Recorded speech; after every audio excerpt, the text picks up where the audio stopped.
Taylor again for your next session on your business admin course. So this session is about laws, policies, procedures, and all things very sort of formal in the office environment. So the aims and objectives for this session, we are going to describe key legislation that relates to an office. We're going to state why we must follow policies and procedures. We're going to state the needs of customers, the needs they could have and why we've got to treat them fairly. We'll define confidentiality and we'll state how and why we must keep personal information confidential. Okay. So for your first piece of work, what I've got for you here is a research task. Okay. So for this research task, what I would like you to do is to look at health and safety at work, the Health and Safety at Work Act of 1974. I would like you to look at RIDDOR. I would like you to look at COSH, the Data Protection Act of 1998 and the Equality Act of 2010. So what you don't need to do here is understand every part of the laws, okay? If you were looking up every single part of these laws, you would be there for far too long. Okay, we just need you to understand a bit of an overview really. So, you know, an understanding, but you don't need to know absolutely every clause. So there is some information on the next few slides, but try and develop that, try and enhance it by doing some research yourselves. So you can pause this video here to do your research. So by now you should have done some research, so I'll just give you a bit of a talk through in case you were stuck on any of those parts. So the Health and Safety at Work Act of 1974, this is a law that is used by all workplaces, so it's not just used by offices, it's used by everywhere, so hospitals, schools, nurseries, even construction sites and airports. So no matter how big or small the organisation is, they follow the Health and Safety at Work Act.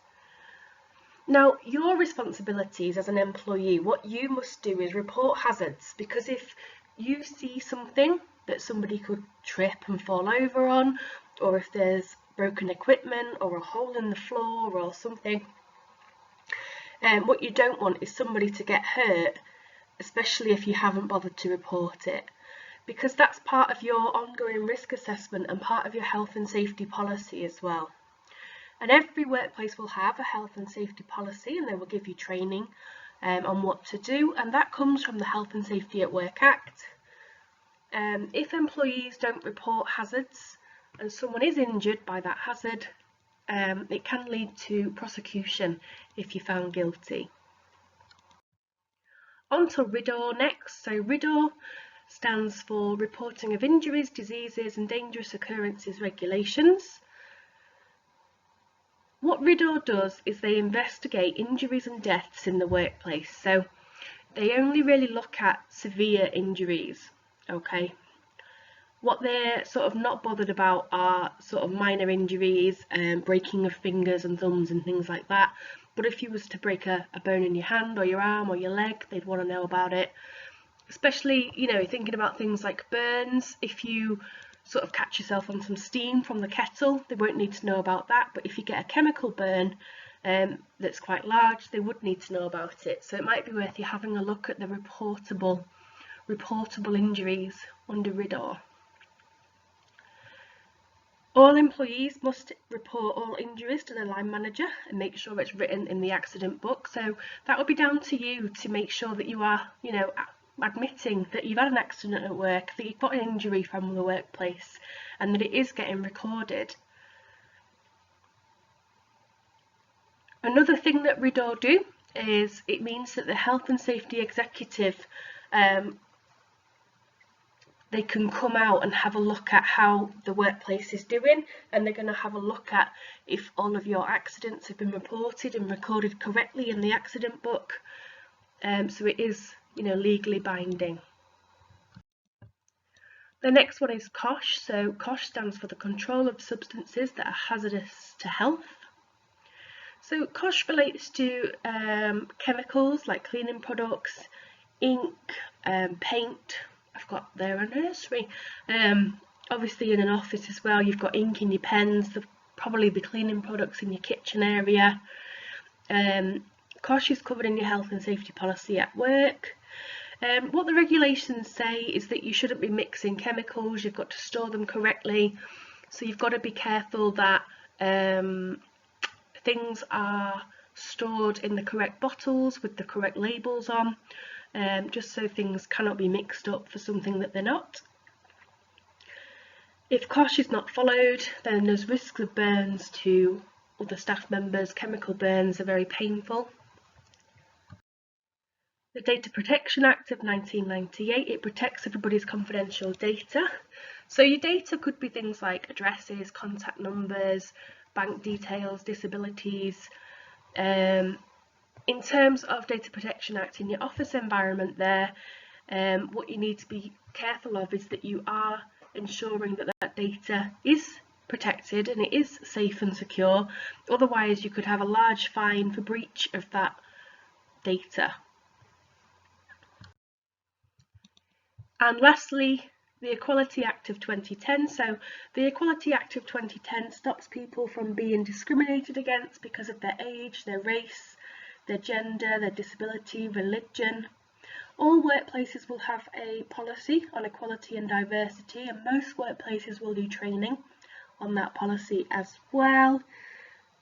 Essentially what they're doing by using the Equality Act, no matter where you work, is ensuring that nobody is mistreated for something that is different about them, be it their age, their race, their marital status, because that is discrimination, isn't it? And you know, it could make you liable in court, definitely in terms of your employer, with things like employment tribunals. Okay, so now I'd like you to answer that first question. So describe how key legislation and health and safety regulations relate to the delivery of customer service in an office. So just make sure you are describing for me there. Just pause this video here whilst you write those in. Okay, so the next question is on social media policy.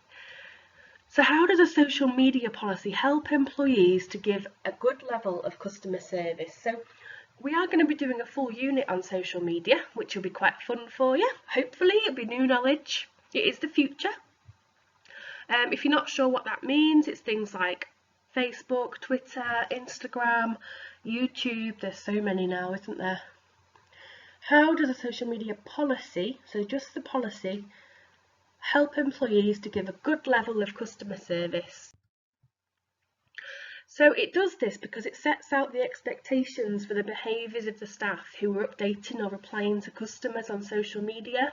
So they're setting like rules and regulations, if you like, of how staff can behave when they are writing on those social media pages, because they need to be speaking from the brand, not from themselves, because that brand needs protecting. By having the policy in place, it means that the customers will hopefully get the best service possible, but also it puts the onus back on you as the employee of what you write. So if you write something that is deemed not suitable from the policy, then you are to blame. You are liable for what you write. So you could end up, you know, with a disciplinary hearing. You could end up gross misconduct and get fired, who knows? Hopefully not. So just make sure you do stick to your policy, because it is there to enhance customer service so that every customer is treated fairly and equally. A little bit more on that there. So social media policies are in most workplaces because it's such a common way now to market a business. It could be your job to update that if you work as an administrator as well. The next part, effective communication. So how does an effective communication policy guide people when working in an office? Effective communication. Well, we're effectively communicating the whole time we're at work, aren't we? So in terms of effective communication, what it can do is It can lead to less misunderstanding, which can help your workplace culture. So no sort of arguments and, well, the next part there, threatening environments. We're trying to avoid that, so we don't want that to happen. We don't want conflict. We want a good team spirit. We want to have confidence and self-esteem when we're at work. We want to be given a clear direction from our managers so that we can work better in a team. And by doing all of that, by effectively communicating and having all of those things, it should lead to employee satisfaction, so staff will stay at the business for longer, which means that hopefully the business will be more successful as a result. So in terms of how can this impact the level of customer service that you are giving, it gives the employees an understanding of what is expected of them, and they feel able to ask others in the business if they're unsure, because what you don't want is your colleagues to be unapproachable. You want them to be approachable to you. The customers will receive a more positive response from you because you are more confident in what you are saying.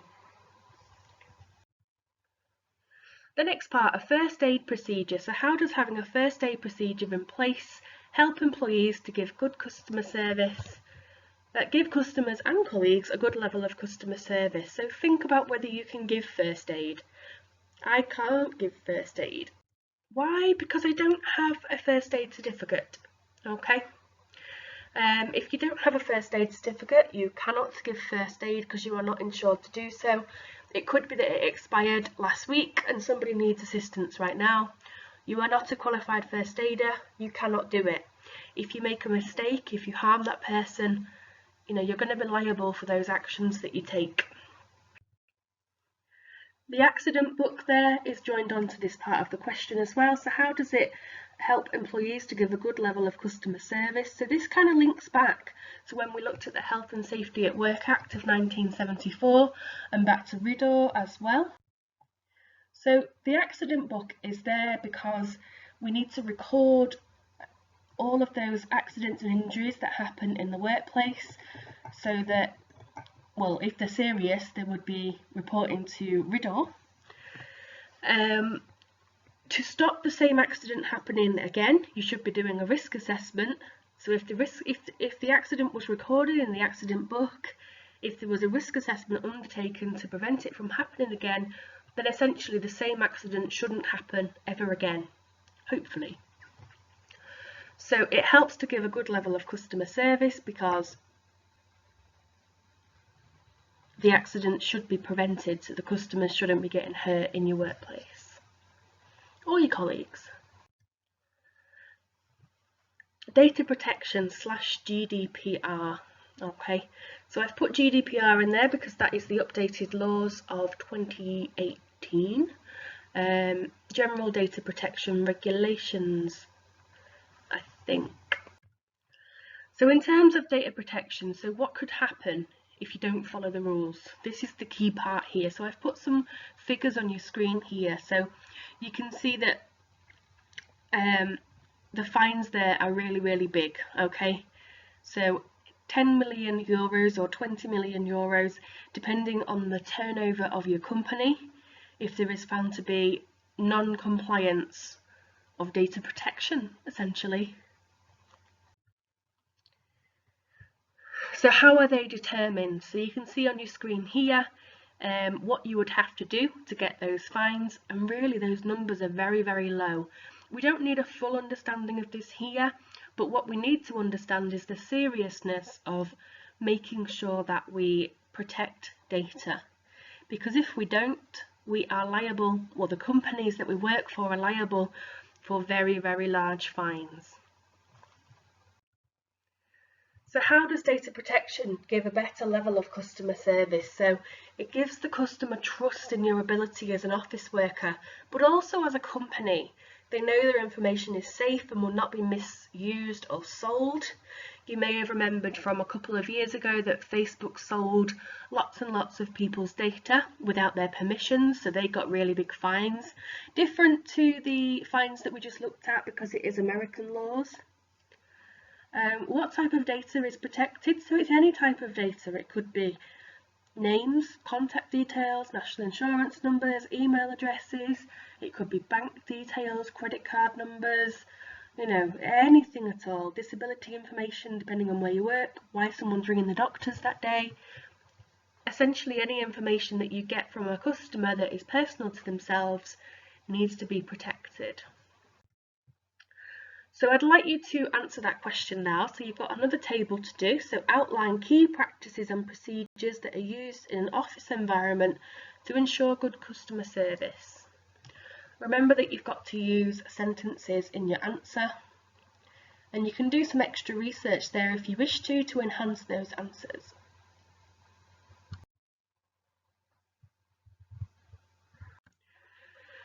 So your next question is about treating people fairly. So what different needs could customers have, and what different needs could colleagues have?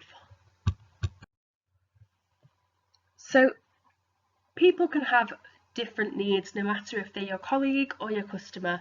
So I've put a whole list of them on here. So religion, race, disabilities, languages, genders, ages.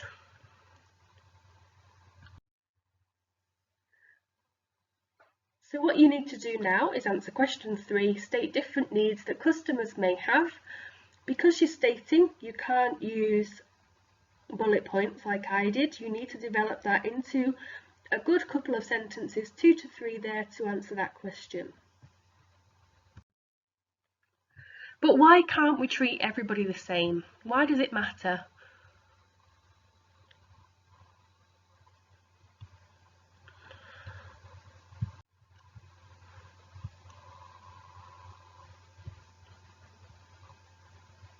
So why can't we treat everybody the same? Why must we treat people fairly instead of equally? So if we treat everybody the same, then we're not respecting their differences. Every customer deserves the same opportunity. So every customer deserves to be able to hear you on the phone, but they may need to use a different number if they use hearing aids, for example. Every customer deserves to be heard, and it's all regardless of their religion, their race, their disability. So when we look at this in terms of law, the law that relates to equality and equal opportunity is the Equality Act of 2010, which we looked at previously. And that law, just to remind you there, says that we must not discriminate others with different needs to ourselves. Instead, what we must do is make reasonable adjustments to ensure that they get treated fairly with the same opportunity as everybody else. So that leads you on to your next question, the importance of treating people fairly. Okay, because you're stating, again, you need to do this in a paragraph, so 2 to 3 sentences there for me. Pause this video while you write this. Your next question now is on confidentiality. So what information in an office is confidential? Why is confidentiality important when communicating with customers, and how would customers feel if their personal situation was discussed openly in the staff canteen? So we have already looked at data protection and GDPR and those huge fines that you can get, but we just need to sort of keep rubbing over this a little bit because it is just so important that you maintain confidentiality at work. So as I said before, confidential information in an office is absolutely anything that somebody discloses to you about themselves. So it could be their address, it could be their credit card number, it could be that you work in social services and you've got information about vulnerable adults.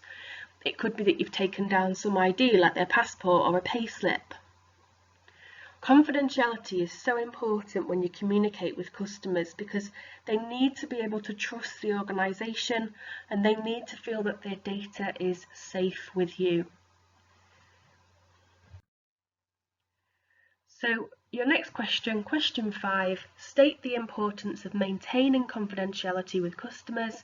Because you are stating, you need to write in full sentences, so please develop that into a paragraph. We're looking for sort of 2 to 3 sentences there.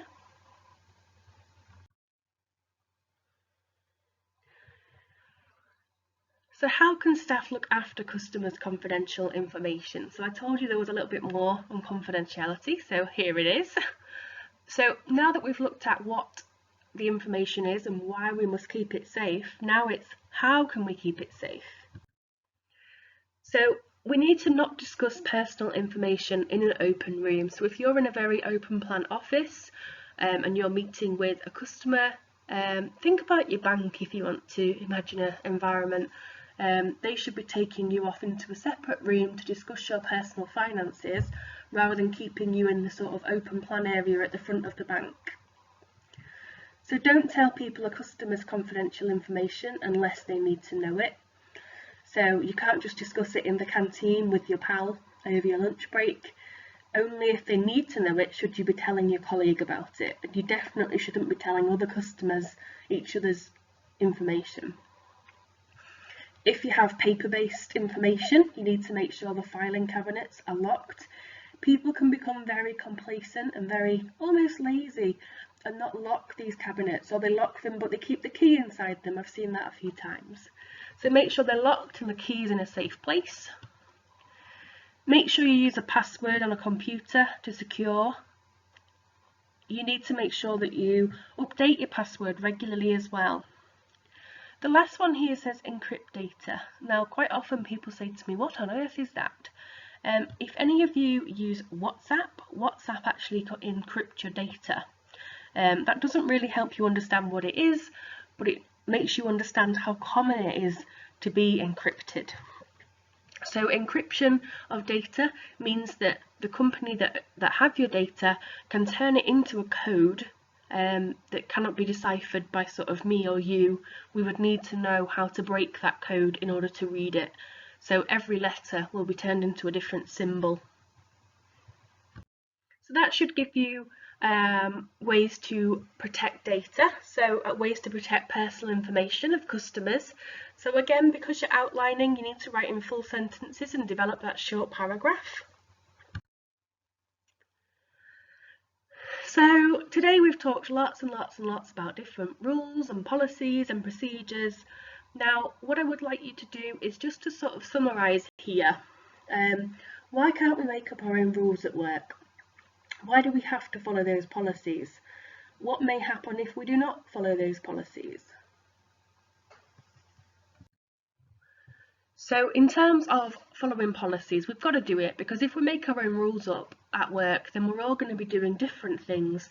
There's going to be no processes in place, and it's going to be very, very difficult to maintain structure in the company. It's going to be very difficult to have policies in place if people are not going to bother following them. Also, it could get very, very messy in terms of confidentiality and equality, and it's just not going to be a very nice place to work. If you don't follow those policies, you could end up giving somebody unrealistic promises that the company can't keep. So if you're saying, oh yes, I'll give you a refund of £100 plus compensation of 20%, then you're going to lose lots of money. You're then going to potentially have other customers that are saying, I want 20% extra on my refund because Mr. Joe Bloggs got that yesterday. He told me so on Facebook. It's going to make other customers really angry, and people will just lose trust in your brand. So that leads you on to that last question there. State how following organisational procedures helps staff to give customers a good level of customer service. So again, because you are stating, you need to write a clear and full account. So I want you to write in sentences and develop that into a short paragraph. So that leads you on to the end of today's session. So I feel like the video here is quite short, but in terms of the work it's quite long because there's quite a bit of research. But no matter where you go to work, you will be using key legislation because it relates to not just offices but everywhere. You will be expected to follow policies and procedures because you can't make your own rules up. You need to understand that people are different and they have different needs. So we've got to make sure we treat people fairly. And we've got to keep confidential information safe and secure. Okay, thanks for watching. Hit the like button if you liked this one, and subscribe, of course, for your next session.